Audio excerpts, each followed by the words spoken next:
നൂറയുടെ കയ്യിൽ 3 black coin ഉണ്ട്. അപ്പോൾ അത് നൂറ മനസ്സിൽ വിചാരിക്കുന്നത് അക്ബറിന് കൊടുക്കാന്നുള്ള ഒരു ഇതാണ്. നൂറയും ആദിലയും 2 കണ്ടസ്റ്റൻ്റ് ആണെങ്കിലും അവർ എല്ലാം ഡിസ്കസ് ചെയ്യുന്നുണ്ട്. എല്ലാ തീരുമാനങ്ങളും അവർ ഒരുമിച്ച് തന്നെയാണ് എടുക്കുന്നത്. പിന്നെ എന്താണെന്ന് വെച്ചാൽ അവിടെ നല്ല ഗെയിമേഴ്സ് ഉണ്ട്, പക്ഷെ അവർ ചെയ്യുന്നതൊന്നും പുറത്തേക്ക് വരുന്നില്ല. അപ്പോൾ 24x7 രാത്രിയുള്ള എപ്പിസോഡും കണ്ടവർക്കറിയാം എന്താ വ്യത്യാസം എന്നുള്ളത്.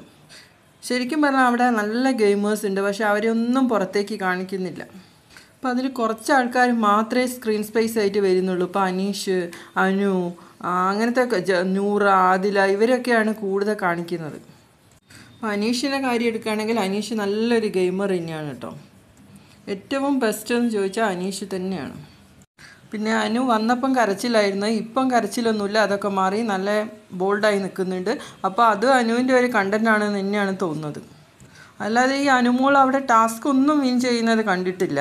വെറുതെ ഇങ്ങനെ എന്താ പറയുക, ആൾക്കാരെ ഇമോഷണലി ആയിട്ട് കണ്ടൻ്റ് ഉണ്ടാക്കുന്ന ഒരു അവസ്ഥയാണ്.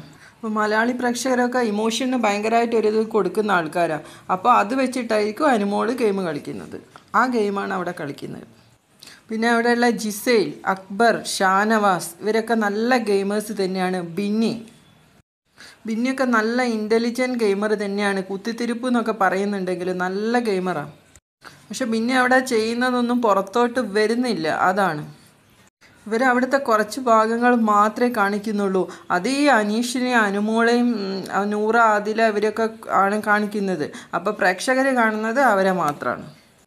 അപ്പോൾ ഇതിൻ്റെ കൂടെ ഇപ്പോൾ അക്ബറും നെവിനും ഒന്നുമില്ല. അവിടെ എന്താ പറയുക, ഭയങ്കര മൂകമായിരിക്കും. അവരാണ് എൻ്റർടൈൻ ചെയ്യുന്നത്. അപ്പോൾ ഇവർ ശരിക്കും ഇത് സ്ക്രീനിൽ കാണിക്കാത്തത് കാരണം പ്രേക്ഷകർക്ക് മനസ്സിലാവുന്നേ ഇല്ല അവിടെയുള്ള നല്ല ഗെയിമർ ആരാണെന്ന്. അപ്പോൾ അനുമോൾക്ക് വോട്ട് കിട്ടുന്നത് സീരിയലിൻ്റെ ഒരു ഇതുകൊണ്ടാണെന്ന് തോന്നുന്നുണ്ട്. അപ്പോൾ ഈ രാത്രി കാണിക്കുന്ന എപ്പിസോഡൊന്നും അല്ല, അതിൻ്റെ ഉള്ളിൽ നല്ല നല്ല കണ്ടൻറ്റും ഒക്കെ ഉണ്ട്. പക്ഷേ ഇവർ ചിലത് മാത്രമേ പുറത്ത് വിടുന്നുള്ളൂ. അതെന്താണെന്ന് ചോദിച്ചാൽ ആർക്കറിയാം എന്താണെന്ന്.